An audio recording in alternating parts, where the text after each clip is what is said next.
If you thought the only reason to buy a BMW was the near 50-50 weight distribution, or the ultimate driving machine montage, or the technology including all of the electronics and the big screens, well, guess what? You've primarily been wrong, because I've got 8 major reasons why you would want to buy yourself a BMW in 2026. Let's get into it now. Life's too short to drive boring cars. The first reason to buy a BMW here this year, it's reliability. What? Yeah, don't laugh. I know, there was a time when I would laugh too, but seriously, it's actually that good. Now, is what we've seen in the last few years, since about 2015, 2016, BMW's reintroduced a whole new series of engines, both diesel and gas, that are modular. Vast improvements from a lot of their older outgoing models. The diesels, you know, the N57, timing chain issues, well, guess what? That's gone. The B57s replaced that. The N20 gas jobby had all kinds of issues as well with timing chains, their guide ramps. That went away and been replaced now with the B48. The B58, used across a vast majority of their models, is now included not just in BMW world, but other brands like Toyota are using them in some of their cars too. That's right, BMW has come a long way with the vast improvements on their 4-cylinder, the 6-cylinder engines, with technology like heat encapsulation, better fuel injection, direct injection, port fuel injection double down so you don't have the carbon fouling on later B58 variants. That's right, they've scrapped the electric water pump and replaced it with mechanical water pump. They also use ZF 8-speed automatic transmissions,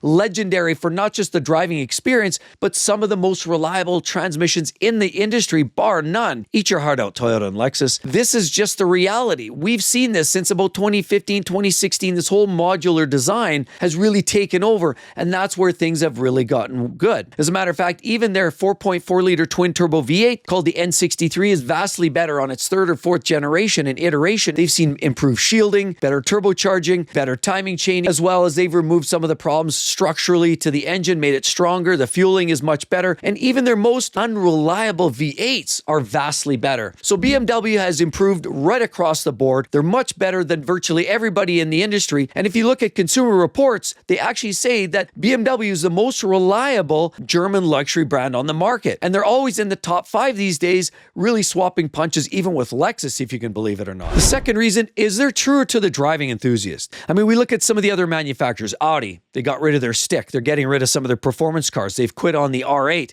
even though they're looking at maybe transitioning something new. Audi is getting a little bland, if we're being quite honest. And then you look over on the other side, Mercedes-Benz. The AMG lovers, the C63, yeah, bye-bye. They've replaced it with a turbo 4-cylinder and a hybrid. Sorry, that just doesn't cut the mustard. So clearly they're moving away from a lot of the true driving enthusiasts, where BMW has stayed true. They've kept their twin-turbo V8s in some of the M5s and M6 cars. They've also kept now the turbocharged inline 6, the B58. They've also stepped into the S58 and created high-performance vehicles called the M3s and M4 competition, as well as the M2s. Some of these cars you can even outfit with a manual gearbox. It's quite clear that BMW hasn't gone away from the true driver enthusiast. And let's be honest, BMW also has some watered down vanilla yogurt type cars. I'll be the first to admit. I mean, a 230i, not the most exciting. Same thing with a 440, yeah, a B48 in a vehicle like that. As well as some of their bigger models with the smaller engines, like a 5 Series with a 530, not really that exciting. But at the end of the day, they still provide the bang for buck and high levels of performance that the originators and the OGs and lovers like myself have fallen in love with the brand with over and over and over again. As a matter of fact, I still have my E60 M5 from 2006. I love this car and I have no intentions on getting rid of it. When all of the NPCs are out there buzzing around in their electric mobiles in 5 years from now, I'll still have my high revving, screaming V10 engine with the SMG gearbox. Reliability, don't care. One of the best driving experiences, bar none. I still have that car and I still love it. The third reason, life's too short to drive boring cars, right? So driving a car with a manual gearbox is something that doesn't appeal to everybody. Push come to shove, if I have a choice, I'm going with a manual gearbox every single day of the week. And yes, they still have those available in the 2 Series, the 3 Series, the 4 Series Coupe. Yes, you can even get it in the Z4. Certain BMWs and models can still be outfitted as an option when you're buying your car brand new, and 2026 promises still to have a few of those cars kicking around. Now, if you like to row your own gears and you like a car that's really engaging and you have that excitement that you get when you're pulling gears and that first second shift as you're accelerating hard off a light, that can never be replicated by any dual gearbox or or it can never be replicated even by a nice slush box automatic. A manual gearbox is really the only way to bring back that driving excitement. Who else is doing this outside of now, Toyota Supra, which effectively is a BMW product underlying? Very few other cars other than the odd Honda Civic, or of course the odd Mazda outfitted only with the basic drivetrain, the front wheel drive. A lot of cars just pretty much gave up on manuals. CVTs are the flavor of the day. Even torque converter autos, 8, 9, 10-speed autos really are boring. They shift too frequently and they're just not engaging. But transmissions that are manual, that you're pulling gears and slamming,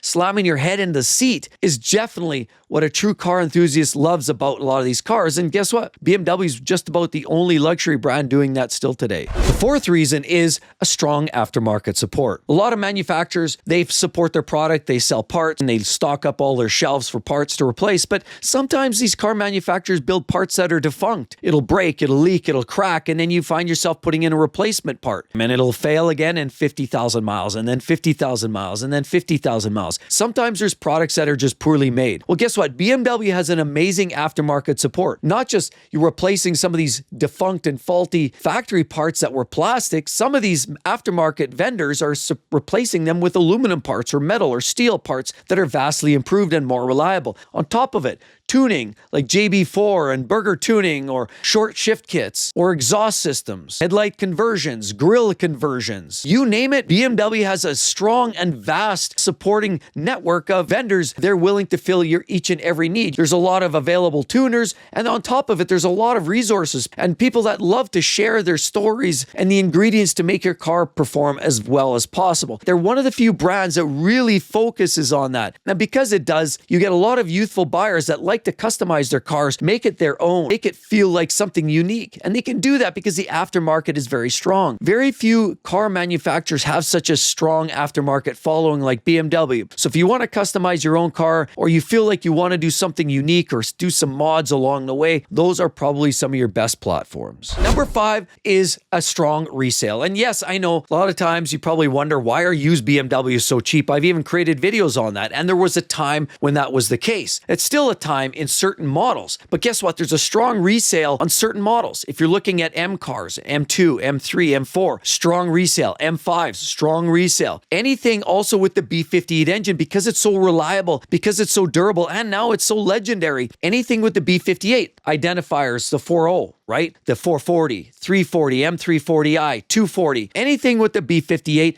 seems to be holding a strong value, where conventional BMWs would shed about, in 5 years, 50% of their original value. A lot of these cars are still holding at 60, 65, 70% of their original value, primarily because of the particular drivetrains. Sure, you can get a cheap used BMW. You're going with the garden variety generic, a 530 or a 7 Series car that people just know that they're going to be problematic, possibly, or the high cost of buying into it, or the fact that they were overinflated brand new, like a 7 Series or some of the 8 Series models. Obviously, resale is not going to be as strong as on a lot of those cars, but a lot of the vehicles that the enthusiasts love and the young buyers love are going to seem to hold the value a lot stronger. If you want to buy a BMW and not literally lose your shirt like a lot of products you're finding over in Range Rover, Land Rover, even many Audis, and even lots of Benzes, you watch the prices and the values just peel right off them like there's no tomorrow. There are a lot of BMWs that actually hold a strong secondary market value. Number 6, we're talking about brand image. If you're looking for brand image, BMW's king. Yeah, they win. I mean, they have a lot of great competition. Mercedes-Benz, one of those brands known for high levels of luxury and probably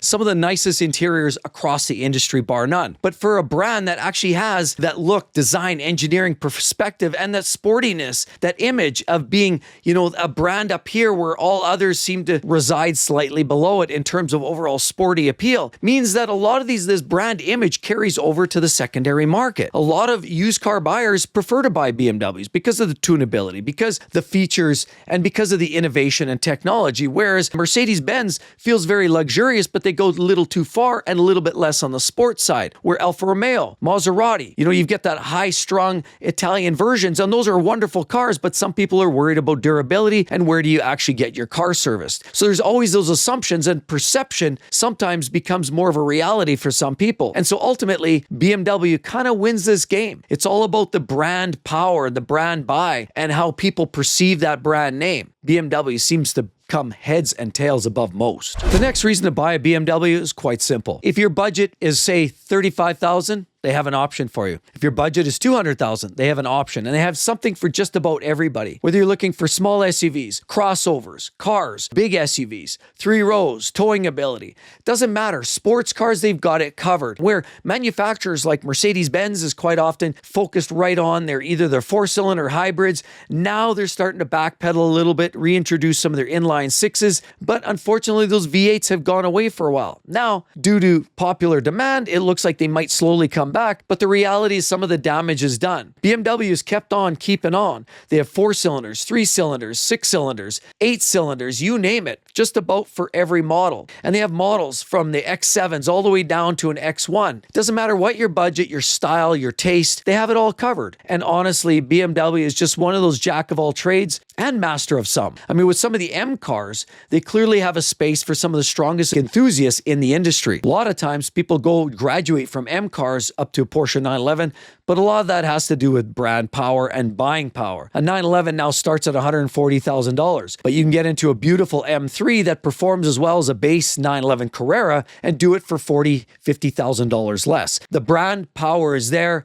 the reputation, and the model and budget actually answers every single question for any kind of buyer. 8th strong reason is BMW has built such a strong reputation that many other manufacturers have adopted their drivetrains. That's right, engines, transmissions have gone into many other vehicle brands and models that you never even probably heard of. Remember the McLaren F1, that legendary hypercar with the 3 seats and that one centered in the middle? Yes, that uses a V12 BMW engine. How about the Ineos Grenadier? That's right, B58 engine. How about the Toyota Supra?